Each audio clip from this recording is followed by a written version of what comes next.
Welcome everyone to another episode of Two Geeks and a Marketing Podcast. And as always, we're here to keep you up to date with the latest news, tech, content, and wisdom from the world of marketing. My co-host, as always, is a man on a mission to demystify digital marketing. He's the host of the Content Marketing Studio video podcast. Please welcome Mr. Pascal Fintoni.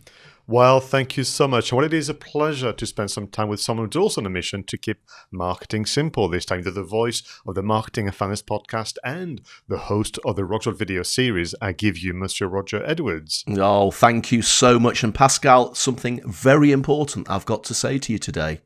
Happy birthday! Well, thank you. This is actually quite special, for the podcast recording day to land on one of our birthdays. And with that in mind, I did send you a special request for film marketing, haven't I? Yes, you did. And we are going to be talking later on in the show about one of the greatest films of all time, the first ever summer blockbuster. We are going to be talking about Jaws. So please hang around till later in the podcast to hear us talk about not only that great film, but how it was marketed. But before we get to that, Pascal, shall we go straight into the news? Advertisers rushed back to cinema as the latest Bond film, No Time to Die, grossed £26 million in the UK box office in just 4 days, surpassing the previous two films in the franchise Spectre and Skyfall. Greggs is to increase marketing spend in a loyalty push. The bakery chain is also looking to drive growth through a focus on evening dining and plans to have 2/3 of its stores open for late trading by 2022. Well, according to data gathered by job site Reed for Marketing Week, there was a 302% rise in job openings for marketers in the 6 months to August 2021 compared to the same period last year. More than 2/3, i.e. 70% of consumers say their use of social media as a whole has increased since the start of the pandemic, with 58% suggesting they now communicate with brands more frequently via social platforms. But sadly, 3/4 of Instagram influencers, that's 37.6%, working with brands are hiding disclosure hashtags such as #ad, #sponsor, or #gifted within a post rather than making it prominent. The post office has made light of Facebook's outage by launching a reactive poster campaign to remind the public that there is one method of keeping in touch with friends and family that you can still rely on. I think in a recent survey conducted by the New Statesman Media Group, around 14% of marketers said that big campaigns on little resources and unclear business objectives are top of the list of grievances. And finally, Lexus debuted a marketing campaign that puts a hero from the upcoming Marvel movie Eternals behind the wheel of an IS500 performance sedan. The Toyota luxury-owned line is the exclusive automotive partner in the film, where two of its vehicles make an appearance. Wow. Yeah, so Pascal, we really do have to talk about No Time to Die. Now, I know that you've not been to see this film yet. I have been to see this film, and I'm going to be very, very careful not to spoil it for you. So I'm not going to give you any specifics about No Time to Die other than to say that it is absolutely superb, a fabulous end to the Daniel Craig era of James Bond. And actually, I'm not surprised that in the first 4 days of trading, they effectively cleared more money than the previous two Bond films put together. It's just fascinating. And yes, so I've been spending the last week or so dodging news, reviews and spoilers, both in French and in English, because although we're having a wonderful time in France, Roger, the first thing I'll do when we're back in the UK is to see it, of course, in the original language. Yeah, I mean, it is just great. And I suppose we got quite annoyed when it was delayed and delayed twice. And I was all for, just put it out on demand. Let us watch it at home. But seeing it on the big screen, and it is such a spectacle.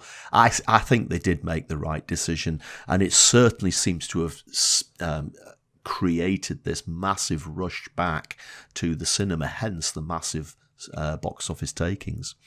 Yeah, and so audiences are back, the advertisers follow, which I think is going to be very helpful for the whole industry of the management of the theatres and venues. Yeah, and talking about other big things that have happened over the last week, of course, the huge Facebook outage.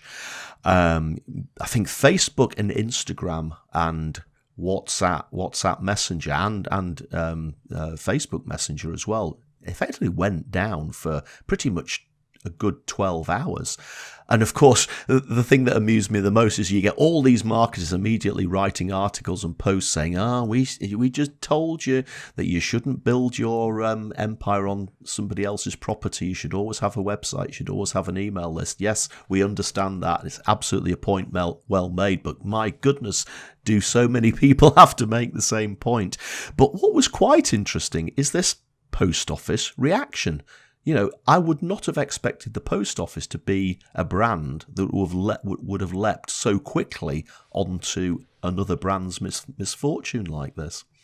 This is a great example of that term newsjacking, which sometimes suggests something negative or underhand technique, but ultimately there's something that currently is grabbing the news headlines, occupying the space, both physical and digital in terms of news.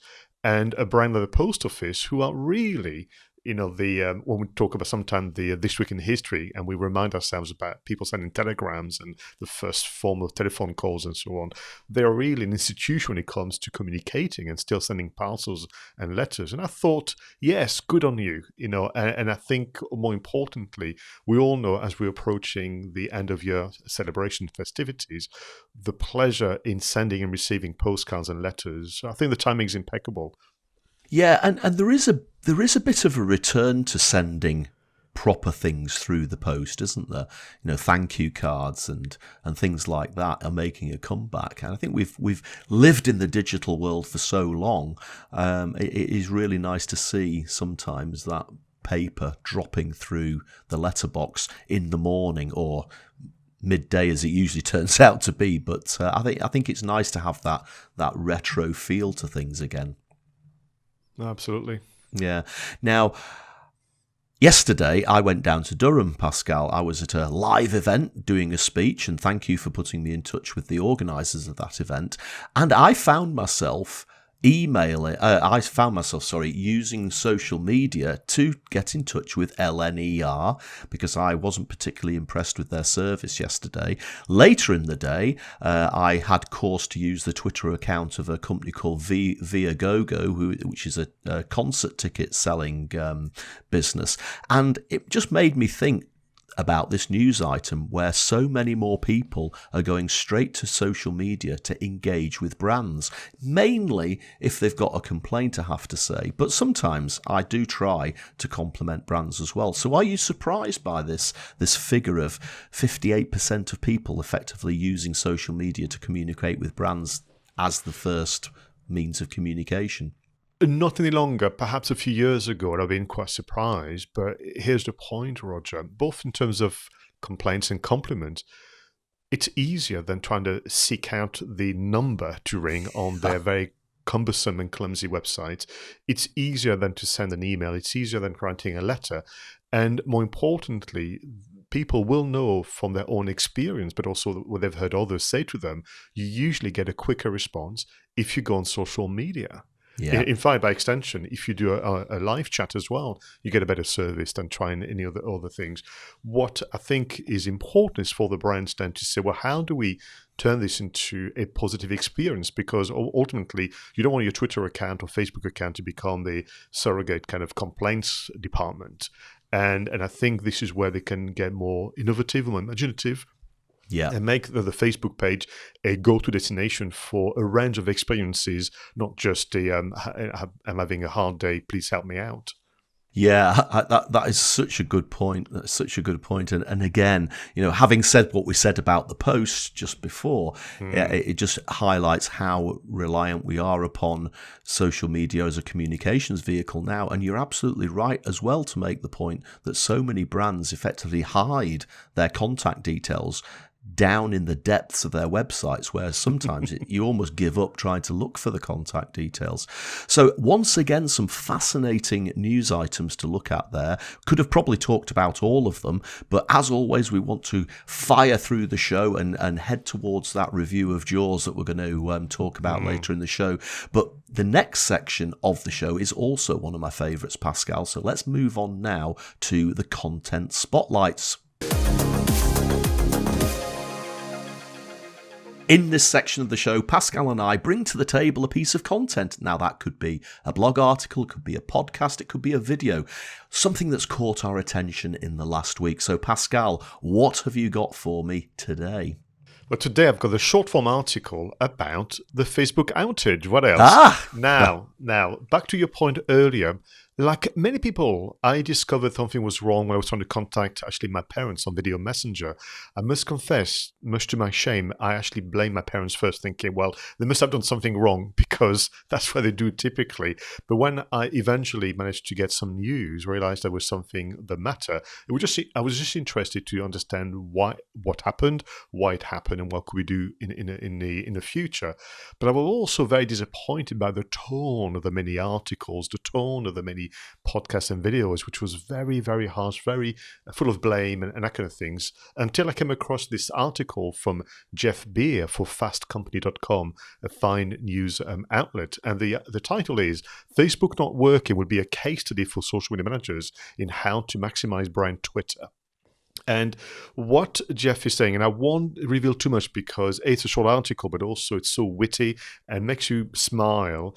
And this idea of, yes, no doubt the outage would have had some negative impact on many businesses and individuals, but we need to relearn to sometimes have a more moderate views on what is happening upon us, because ultimately, as Jeff puts it, the instability of technology is inevitable from time to time. And we just need to maybe step back a bit and just take a look at what is happening. But more importantly, what the article does and makes you smile, it begins with this idea of when it happened, within a moment, the brand managers at Twitter went and put a tweet out saying, "Hello, literally everyone."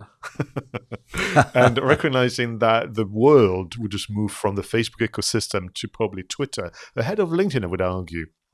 And then from that moment on, from those three words, hello, literally everyone, all the big brands, all the big consumer brands that you can think of went on, and they had a will of a time, and actually started to become a source of entertainment and relief from what was potentially very negative news. It was such a wonderful antidote to the other form of articles. I even saw journalists seeking out businesses and asking them, so please tell me, how much business have you lost? People coming up with figures where I thought, well, that seems a bit fanciful. No disrespect to all those amazing small businesses, Roger, but I don't think you can make that much money from Facebook. You need to be very, very careful. But by extension, you could say, since this is inevitable, that it will happen again, and next time it'll be Twitter, next time it'll be Google, do we need as business owners to have planned B's and C's? Do we need to have contingency plans, as you would if there was a power cut, or if there was not something else happening? So I think it's also a lesson on forward planning for managers.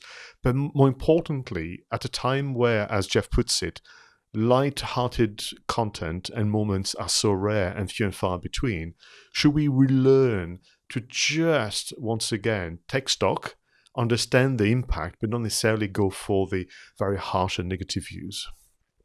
This is very interesting, and I think a bit of light-hearted banter is an antidote to quite a lot of serious stuff that's going on at the moment.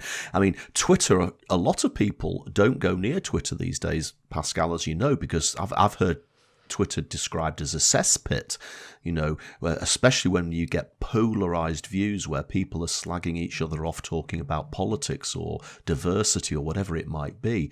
And social media does sometimes become this sort of echo chamber of really extreme views, and I really try hard to keep away from all of that. So it is nice to focus in on something light-hearted. And okay, it was a very serious thing that happened to Facebook, and whatever the reason behind it was, I'm sure they've got a lot of people running around trying to make sure it doesn't happen again. But yes, people were going to jump onto that and capitalize on it. But it is nice that somebody did something like this, which was really quite funny. No, absolutely. And just really reporting by this idea of it is one of the qualities we have as people. We can take a subject matter very seriously, but the way in which we communicate and almost express our views, just be calm and keep going almost. That's kind of a very, very famous statement. So anyway, that was my bit about saying when you seek it out, you will always find a more positive view about, in a sea of kind of negative reporting and so on. But what about you, Roger? What have you got for us for this week in Content Spotlights? Well, this is a really interesting article by 𝗖𝗵𝗲 from Inc. Online, and it's about Steve Jobs. And the heading of the article is Steve Jobs stole his best idea ever from Nike's brilliant two-word marketing strategy. And that just grabbed my attention because it had the word strategy in it, obviously. And you know that I think that we should always think about the bigger picture before we dive into the tactics. But obviously, anything to do with Steve Jobs always tends to be something that's quite interesting. And just like, people jump onto the bandwagon of the Facebook, just like you've described there, I think people often jump onto the Steve Jobs bandwagon as well to put points across. But this is a piece of Jobs lore, I guess, that I had not come across before. And what Jason does in his article, Pascal, and it's a very short article, you literally read it in about 2 or 3 minutes, he quotes a speech that Steve Jobs gave right back in 1977. So this was when he'd just come back to Apple after that period of time when he had departed the company, and Apple wasn't particularly in a good place at the time. They were suffering. And I'm going to read you the quote from Steve Jobs' speech where he talks about Nike. So he says, "Nike sells a commodity, they sell shoes. And yet, when you think of Nike, you feel something different than a shoe company. In their ads, as you know, they don't ever talk about the product. They don't ever talk about their shoes. How they're better than Reebok's shoes, for example. What Nike do in their advertising is they honor great athletes and they honor great athletics. That is what they are about." And effectively, you can summarize that in 2 words, which is no products. They don't ever talk about the products, no products.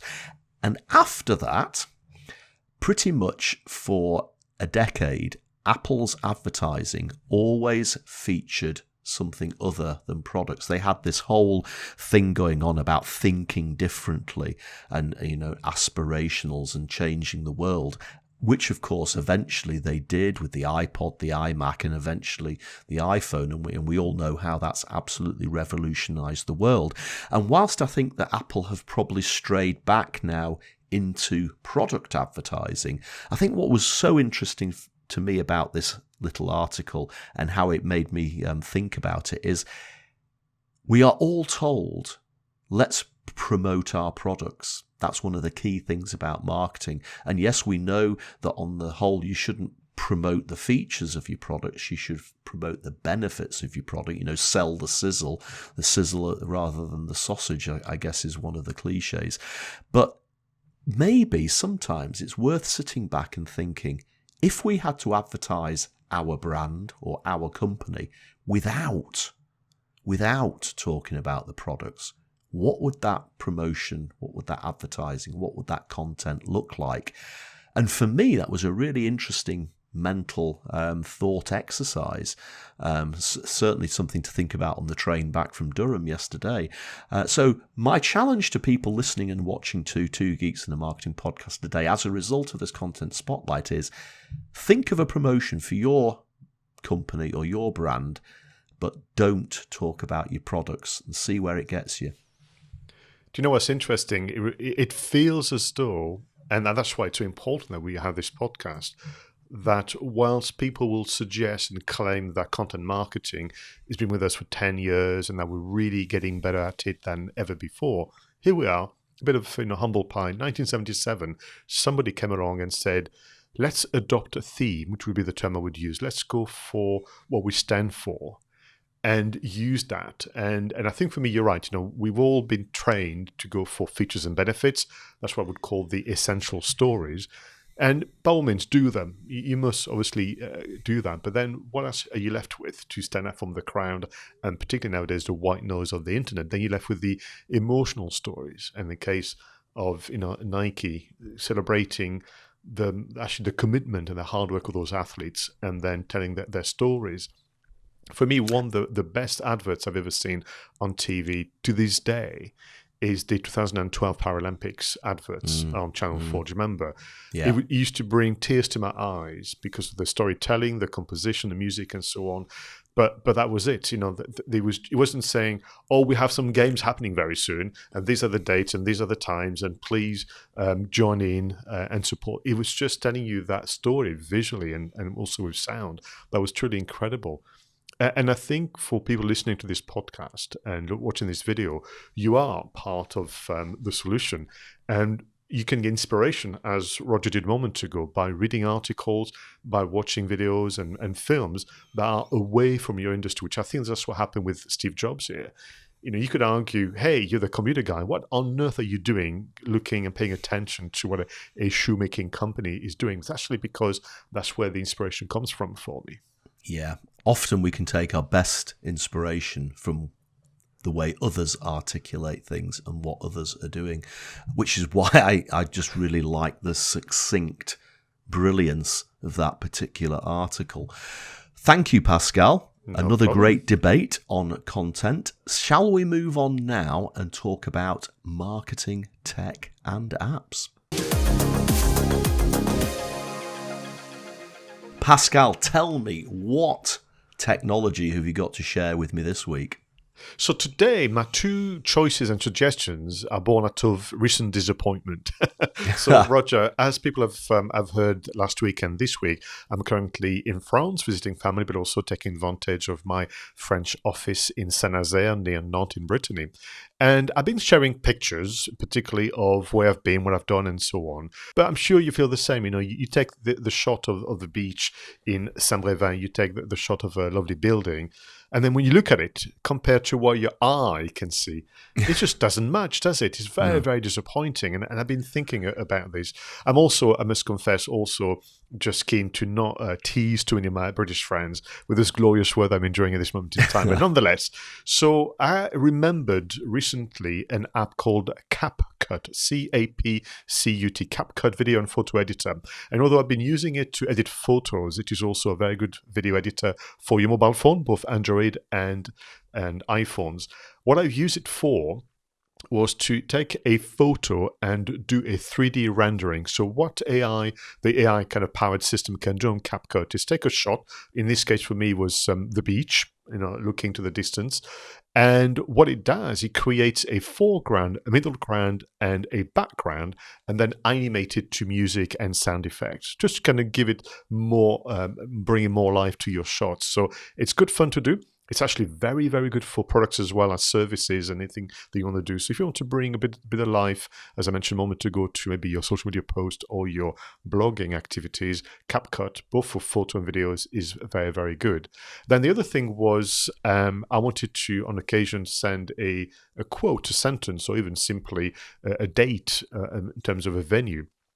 And I wanted to work very fast. I didn't want to open too many apps or go into Canva and stuff like that. So once again, I was reminded of something called InstaQuote. And InstaQuote Editor allows you to use their own backgrounds or images. You can, of course, use your own images and add a sentence, a strapline, in your case, could be about simplicity and more, but also choose from a multitude of calligraphy and typeface, which means that you can really create something that feels very much unique to you and to your brand. Once again, to illustrate your website, maybe blog articles with some kind of headers and kind of captions, as well as your social media activities. So CapCut and InstaQuote, remembered them because of sheer disappointment about how unequal the real stuff is compared to the photos that you can be taking. I'm definitely going to check those out, Pascal. They seem right up my street. In fact, I was just thinking yesterday that I wanted to send a quote in just that format. So again, interesting that you should have come up with that today. Now, I've been thinking a lot recently about Word for Windows, because I have been using Word for Windows pretty much exclusively for as long as I can remember. When I was in big corporate, we use Word for Windows. When I'm here at my desk, I use Word for Windows for blogging, for typing. I used it for my book. But, Pascal, as good as Word for Windows is, sometimes I think it's just far too complicated. And sometimes even the online version, which we use here to share our show notes and discussion points for the podcast, sometimes the formatting just baffles me. The font will change to something, or I can't sort of hit return and get a sentence to match up with the previous line. It'll want to split words in half, or it won't line the words up, and no matter how hard you try, you just can't seem to be able to break the formatting that's gone into it for some reason. And maybe it's because you've pasted it in from somewhere else. It's probably something like that. But sometimes it just really, really frustrates me. So I started looking recently for different types of word processor. Now, of course, you really want a word processor package these days that, like Word, will synchronize across mobile devices. And I came across two, one called 𝗪𝗏 and another one called Writing Space. Now, 𝗪𝗏 attracted my attention because it has all sorts of different templates, and some of them are really, really intuitive. It almost reminded me of Canva to a certain extent.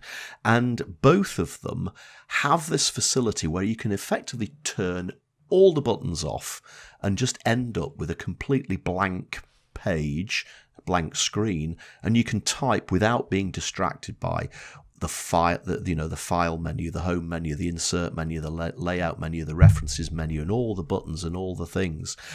And I give it a try. And the reason I'm pointing these things out this week is that I think we should try to look for alternatives to the tried and trusted. But when I had eliminated all these buttons and I just had this screen, inevitably I wanted to make something bold, and I'm thinking, well, how the hell do I make it bold? So I guess I'm highlighting these two things because I think they look fresh. And again, words look pretty much the same for decades. These things look fresh, so I enjoyed playing around with them. But I guess the question I'm asking people listening to the show and watching the show, and now I'm going to ask you, Pascal, is do you really want an app where you can turn everything off like that and just type? I mean, if you are going to do, maybe just use the basic notepad thing in Windows, I guess, is the other alternative. Or have we become so addicted to all the buttons and all the formatting tools that really, something like Word for Windows is just inevitable? I can certainly relate to having to undo formatting all of the time, either because I receive a document from somebody else, or in the case of the show notes. I don't know if you've noticed, but sometimes the online version of Microsoft Word will play games on you and I, and you kind of go, what's going on? I like the idea of toggling things on and off, so I'd like to be able to quickly bring them back on if I wanted to do some editing. But I like the idea of going back to the pen and paper experience. So, if we use the analogy of filmmaking, where someone has to write a treatment, they usually grab a pad, a pen, in the case of George Lucas, a pencil and a yellow pad, and they just scribble away freeform. Yeah. And maybe we need to have that second option of freeform writing before maybe you can open up all the menu options.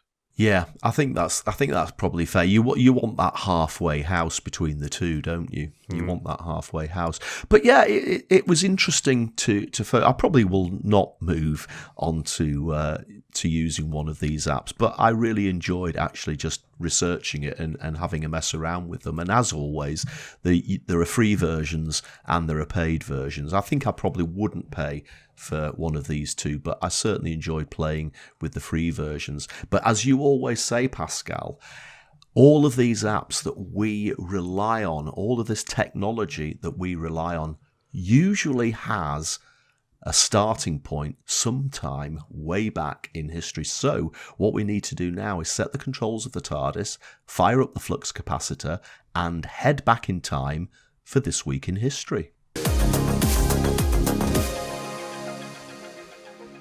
And in 1923, Walt Disney and his brother Roy found the Disney Brothers Cartoon Studio, now known as the Walt Disney Company, one of the largest media companies in the world. 1954, Texas Instruments launches the first transistor radio, one of the most popular electronic devices in history, with billions manufactured during the 60s and 70s.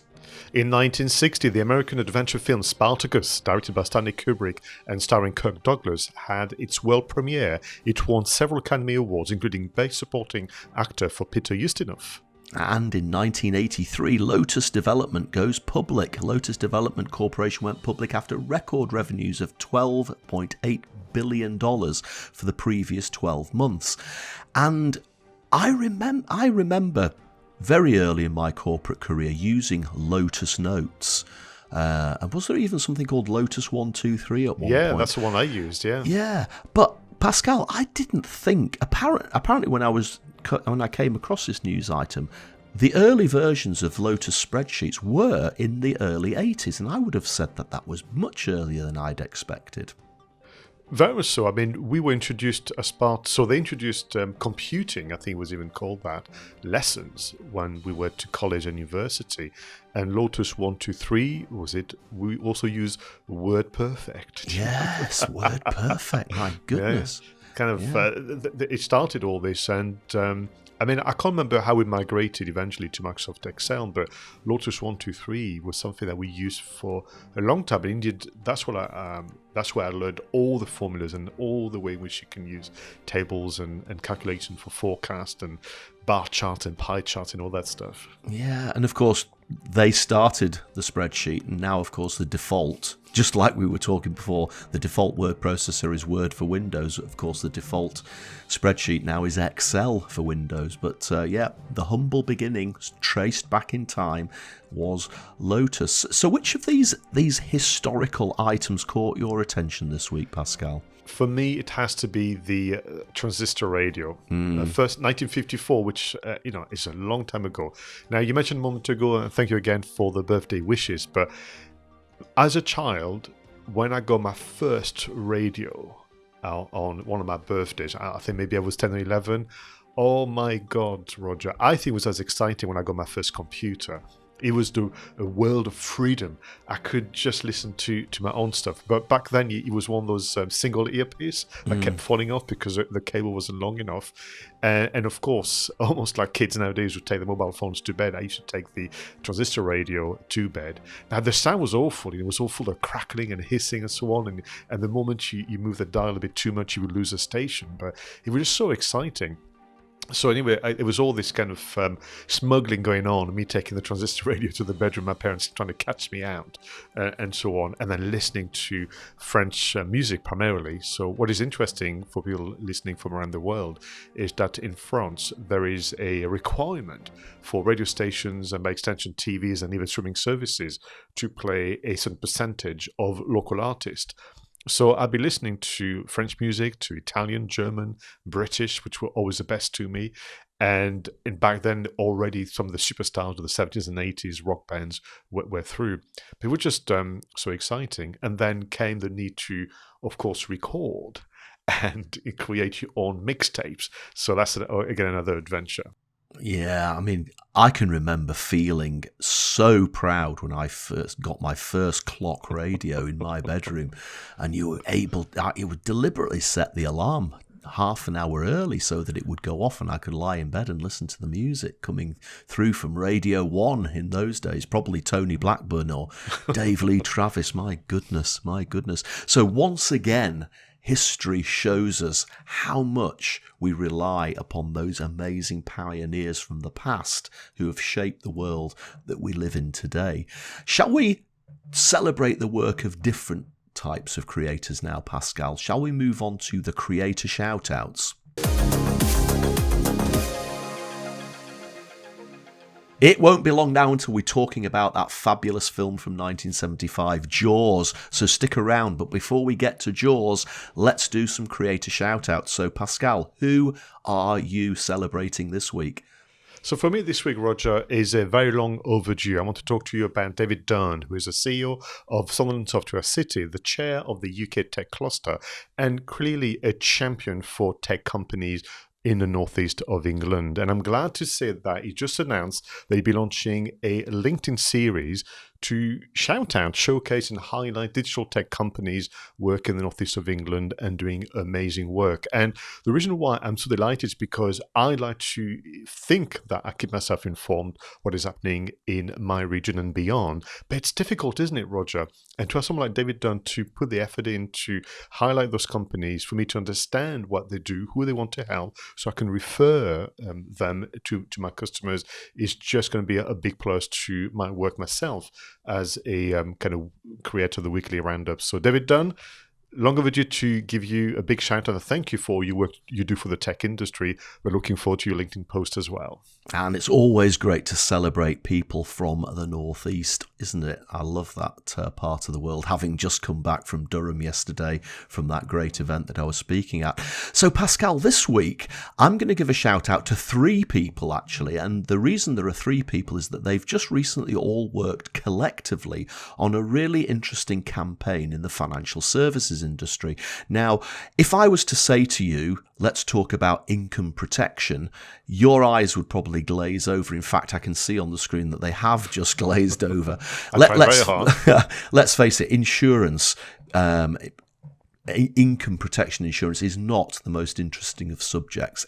Really isn't. And, you know, you often think a masterclass in how to make something very dull interesting, like how would you market toilet paper, or how would you market drain cleaner, or something like that. You know, income protection is one of those topics that most people would just think, how on earth can we make this interesting? But it does have a place. It's a very useful financial benefit for people if they're earning a salary, and if they become sick, can't work, that insurance policy will pay their income whilst they're ill. And these 3 people, Joe Miller, Andrew Wibberley and Katie Crook Davis, they are the executive team of a body called the Income Protection Task Force, and they recently ran what they called the IP Awareness Week. Now, again, you're talking about an awareness week for an insurance product. You can just see eyes glazing over still. But they put together an action-packed 5 days of video content, online written content. They had animations. They had Zoom webinars, Zoom interviews. They had snippets. They had call-outs. They had stuff going on in London, and all of this was done on an absolute shoestring budget, and it generated a massive amount of publicity for that particular part of the financial services industry. And I know these people really well, and I've worked with them all over the years, and I know how much work they put into this, and the amount of feedback that this generated on Twitter and across the socials was just remarkable. So even though income protection isn't the most interesting of subjects, I really did think that they deserved a shout out for this fantastic week-long campaign. That's super. And so both our selections today, it's all about commitment to their industry and finding ways to just get that message across in ways that are interesting and engaging for their audiences. And that should be celebrated, which is what we're doing. Fantastic. Now, Pascal, it's your birthday and you asked for this one. So let's get into film marketing and let's talk about Jaws. Okay, so let's go back to 1975. That was 2 years before Star Wars, don't forget. Jaws hit the cinemas, and it effectively was, Pascal, the first of the summer blockbusters. Before 1975, the summer blockbuster thing just didn't exist. The summer blockbuster marketing campaigns just didn't exist. This film, Jaws, was the one that started it all off. So let's have a look at the trailer and then let's talk about the film. There is a creature alive today who has survived millions of years of evolution without change, without passion, and without logic. It lives to kill. A mindless eating machine. It will attack and devour anything. It is as if God created the devil and gave him jaws.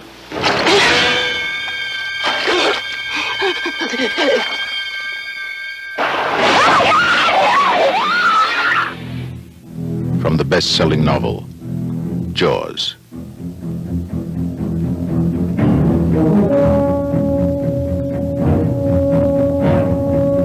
Rated PG. Maybe too intense for younger children. Well, Pascal, another trip down memory lane. You must have seen that trailer hundreds of times. In fact, you've probably seen the film hundreds of times. So tell me, what is it about Jaws that you love so much? Oh, do you know, and I'm very aware that this is not the making of Jaws, this is a marketing of Jaws, so I shall keep this answer very, very brief. But for me, it's two things. As a young teenager, I think I was about 12 or 13, our local film club was doing a Spielberg special. It was double bill, Raiders of the Lost Ark and Jaws. And for the princely sum of 5 francs, you could watch both movies.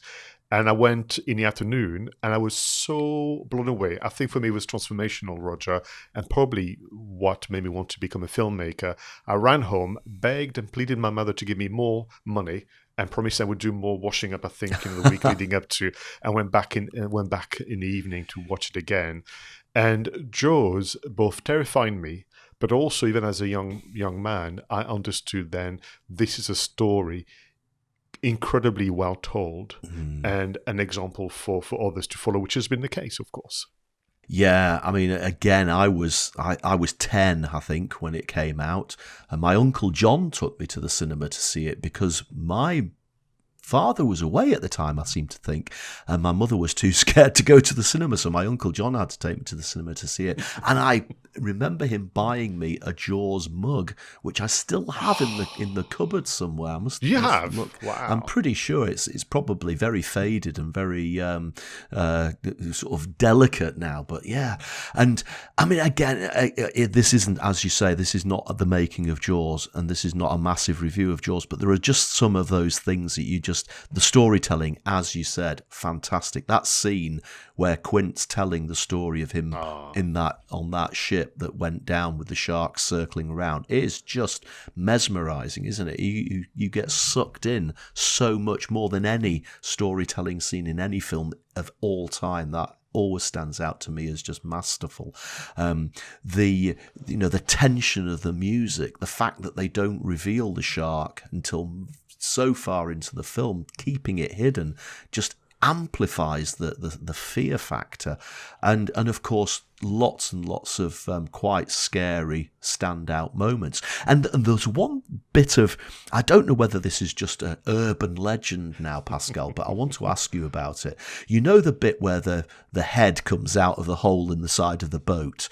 And there's one eye missing, and it really happens, and it takes, and everybody in the cinema just was so shocked by this. Now, I'd heard back in the 70s, if you were flying on a long-haul aeroplane, they obviously didn't have seat-back TVs in those days, so they used to have big screens at the front of the cabin of the plane, and people would watch the film all at the same time, so they couldn't watch films on demand. Now, I'd heard that the pilots had to be aware that that part of the film, when the head came out the side of the boat, was coming up, because literally 300 people on a 747 would jump at the same moment, and it would actually make the plane bounce, and the pilots had to be aware of that was coming so they could compensate. Now, I think that's probably an urban legend, but I have heard it from quite a lot of people. No, indeed, it happened where, you know, the pilot had heard, you know, the gasps and the screaming from people, because once again, I'd imagine that a younger audience watching Jaws today may just not get the same impact. And I've seen moments where people just laugh at the shark saying it looks fake. I said, well, what did you expect? But I think when Steven Spielberg was asked about the shark, Bruce, as we know, and you know, the thing that it was awfully mechanical and it was fake and this and the other, he said, well, I will tell you that by the time you see the shark, the audience is with me. And the audience is going to just play along and continue to essentially support those three heroes on that boat, the Orca. Three unlikely individuals, very different. You know, the conflict between Hooper and Quint is just exquisite to watch. So, interestingly, when I'm asked about, you know, do I have any favorite moments in Jaws, they are just too many, because you can watch it for the photography, you can watch it for the camera movement, which we mentioned, you can watch it for the storytelling, the acting, the writing. It's absolutely exquisite. And let's remind ourselves that this is a movie that was nominated for 4 Oscars and won 3. You know, best music, best sound, best editing, which I think is, for me, to one for best editing back in the days. They only lost to the One Flew Over Cuckoo's Nest for the best film that year. But I will say, if I take you back to when I was that child watching Jaws for the first time, the very first victim, the whole scene filmed, you know, with during the sunset is just frightening as hell. And then, the whole scene when, after a day of chasing the shark, they just sat there eating, drinking, singing that song, you know, Show Me the Way to Go Home, comparing scars, and then we have the monologue from Robert Shaw, and then as an audience we are also relaxing. Bang, the shark is back, literally attacking the boat, and so it continues. For me, what a film, what a contribution to the world of cinema, and what a way to launch your career when you are called Steven Spielberg. Bearing in mind that this movie was nearly cancelled by the studios, took 3 times as long, and was 3 times more expensive. And when it was all said and done, and they were busy just finishing the edit, Steven Spielberg will confess to being in the hotel room thinking, that's me done as a filmmaker, I might as well be looking for a day job.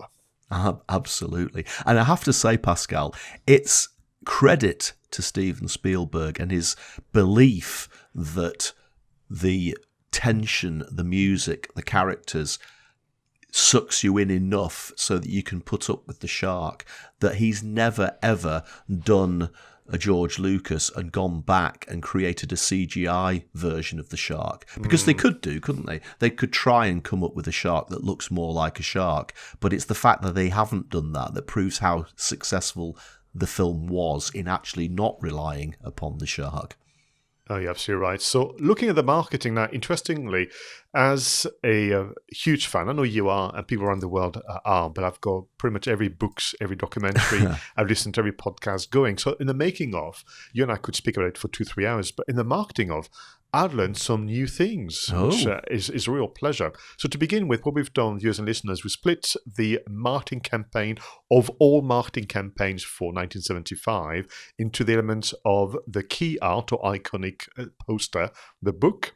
We're going to talk about the touring and media coverage, the TV campaign, and final kind of post-launch activities that also carry the movie forward. Before we begin, can we just once again mention the music? Yeah. I mean, that movie has an identity from a sound point of view, which is quite something, isn't it? I mean, again, that music is just iconic. Everybody, even people, I mean, I can't believe there's that many people who've not seen Jaws, but even people who haven't seen Jaws would recognise the music. And it has been reused. It's sometimes in comedies. I'm pretty sure I remember it. The airplane movies where the fins are going across the sky. They use the Jaws music there, and it's often used in comedy to imply tension, isn't it? I mean, that movie's been obviously linked to people being terrified to go in the water. So very, very quickly, 10 years later, after having seen Jaws many times already, I'm busy surfing with my friends in France. I'm sat on the surfboard, feet are dangling in the water waiting for the wave, and then you feel something on your foot. And I tell you, Roger, you try hard, and then suddenly in your head you hear, dun, dun, dun, and then you kind of go right, and literally it's become this thing where it's worse than the boogeyman. Anyway, talking of the shark, we mentioned what's called in industry the key art, and what is interesting, the producers and financiers, kind of represented by Richard Zanuck and David Brown, from the get-go told everybody, we will not deviate from the key art of the shark's head pointing towards the swimmer, and using this wonderful kind of image that we've seen time and time again. And that key art has been used for the poster, for the book cover, for the cup that you have, for the t-shirts and so on. And already in 1975, just sticking to good brand guidelines.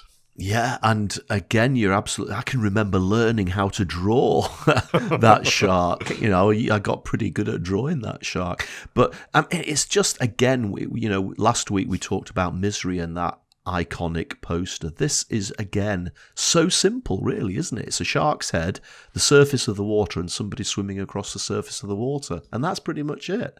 But it just sums everything up, and there's even tension in the poster, isn't there? Yeah, because the anticipation of this poor victim, what is absolutely exquisite about the poster, it's hand-drawn and hand-painted, which I think gives it that gravitas. People still buy it to this day to have in their, on their walls. But a fun fact for you and viewers and listeners, the kind of designer, so to speak, is called Roger Castell, who's also then commissioned to do the poster for The Empire Strikes Back a few years later. That's interesting, isn't it? Go on. Sorry. One thing I was going to say then is moving on to the second element of the marketing campaign, if that's what you had in mind. Yeah. I did not appreciate at all to what degree the book was essential, if not critical, to the success of this promotional campaign. Yeah, it's interesting, isn't it? I do remember, maybe my memory's a little bit hazy, but the book definitely did feel as if it was all part of it. I'm pretty sure that I got the book quite soon, quite close to the film's launch, but I definitely got the book before the film.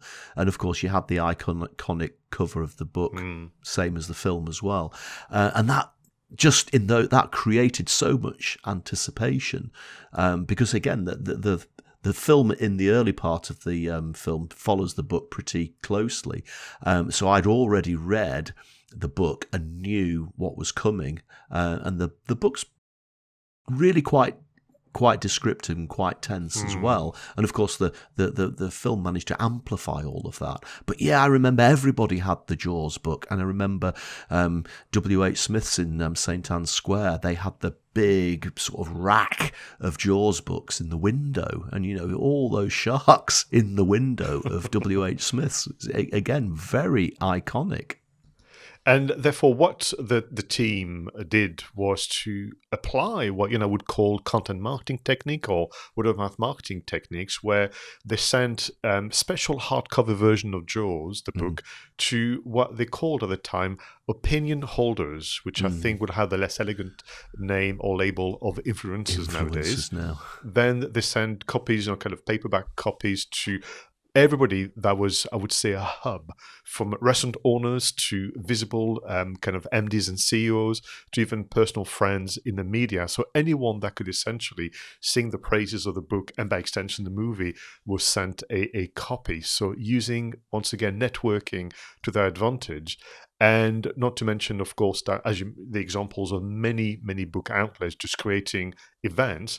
I think the one that if you were local to Martha's Vineyard and you could go to the very place where the film would be made to buy your book and maybe get it signed by some of the locals that appeared as extras, that would be quite special, wouldn't it? Yeah, I actually struggle to think of another film actually where the book has become such a key part of the marketing campaign. Yeah, no, absolutely. So once again, not something that I had understood. I have the book as a collector. I think it's interesting to read because you can see the difference between the book and the film, but also where they kept things going.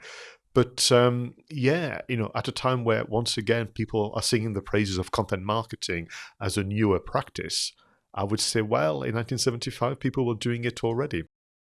The one thing that, of course, they did superbly, you would expect that, is the touring and media coverage. So yeah, they went to the Cannes Film Festival, Pascal, but they didn't actually show the whole film, didn't they? They just gave them a longer trailer. Again, it's all about building the tension, creating the excitement, making it a must-see film.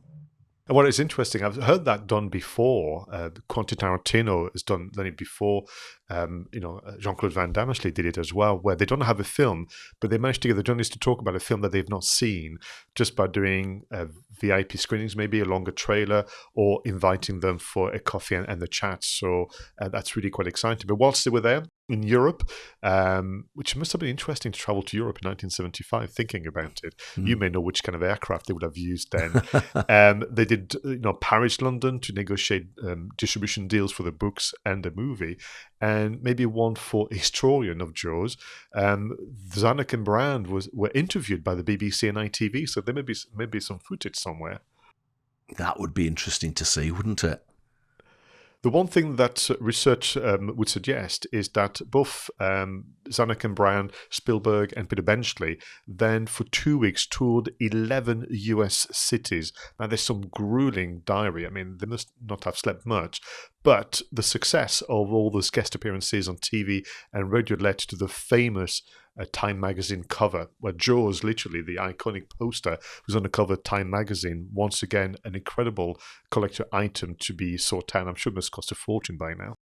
And of course, there was a massive TV campaign, wasn't there, Yeah. in the run-up to this? And again, my memory might be hazy because it's so long ago, but to me, there wasn't a film that had had such a massive focus on TV before this one.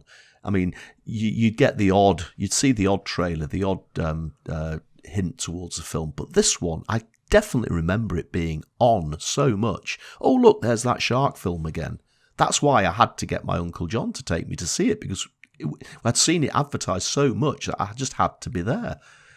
Well, quite simply, Roger, TV was today's social media. Yeah. This was the way in which you can approach an audience. And for the first time ever, much of the surprise of the different broadcasting channels, they had people from Universal negotiating with them to have the 30-second or 1-minute advert or teaser trailer, if you use that term, appearing, where they thought, no, what normally people want to sell, forgive me, products or cars or chocolate.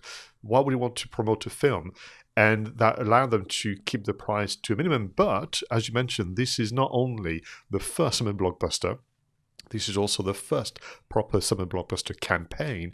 So they spent nearly $750,000, dollars on TV advertising. Unheard of. It's now become the norm, you could argue. But before that, two things were happening. The summer was always seen as a dead period for films because people were too busy, oddly, going to the beach and streaming. And therefore, a studio would just show their lesser properties during the summer because they knew it wouldn't work, and waiting for the Christmas really market and more. And then secondly, typically, a movie was advertised with a press release in a local newspaper. That was it. Yeah. So the TV campaign and the book were true additions that transformed the way in which studios thought about marketing a film. And after the film was released, Universal kept on, didn't they? There was a load of marketing tie-ins, action figures, clothing. You were seeing ice cream being sold in shops in flavors like Sharklet and 𝗏𝗏𝗏, Jaws themes, discos in the Hamptons, and of course there was a massive increase in the number of shark sightings across the world as well, which actually had the effect of keeping people out of the water in the summer, which is again incredible to know the effect that this film had on popular culture. Yeah, one final thing that we know from our research is, again, 75. So it was released in the summer of 75 in the US. It was the following year in the UK and France. So somehow we didn't have the same summer buzz. It was more of a winter thing, but the advertising and the PR machine had done its job. But the one thing that I thought was, once again, this idea of being good at business and sales, the studios delayed the release of Jaws on VHS cassettes or Betamax potentially because they thought, know what we can do here? We can keep releasing this movie at the theaters. So actually it took 2-3 years before anyone could get their hands on Jaws, the video cassette. And then once that was done, then all the re-release on different DVDs. And yes, as a collector, I have every single format you can think of that movie, bar Laserdisc. But I thought, yeah, that's interesting that they were able to keep releasing the movie at the theaters and make more money. And wow, what can we say? An amazing contribution to the world of cinema once again, Roger. Yeah, and a pleasure to review the marketing. And in fact, you know, sometimes you and I say, we can't really do this film. It's 40 years old. We'll never be able to find out much about the marketing. But look how much you've managed to dig up on this. And these were articles and podcasts and books. So this movie was made, you could argue, 45 years ago onwards. Now, of course, last year in the US and this year in the UK and France is the 45th anniversary, but because there's something else going on in the world to take its place. But I'm hopeful that for the big 5-0, they're going to do something very special. But this movie is shown in cinemas around the world regularly, sometimes indie movies and so on. And I recently read that Cannes did try, but of course the beaches were closed because of the pandemic. They did try to have a Jaws screening on the beach. So imagine you sat on the beach in Cannes with the sea maybe in front or behind you.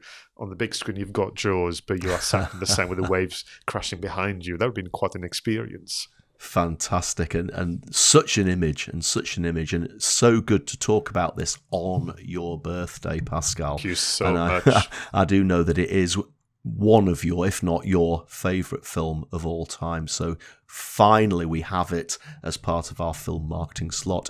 Everyone, thank you so much once again for watching or listening to Two Geeks and a Marketing Podcast. We really do appreciate you taking the time to listen or watch. Do please let us know what you thought of the show. Give us your comments, give us your feedback. You can leave us comments below the YouTube video. You can talk to us on Twitter if you like. So until the next episode of Two Geeks and a Marketing Podcast, please go out there and make sure that your marketing is done right. I was Roger Edwards and he was Pascal 𝗵𝗲𝗀𝗏.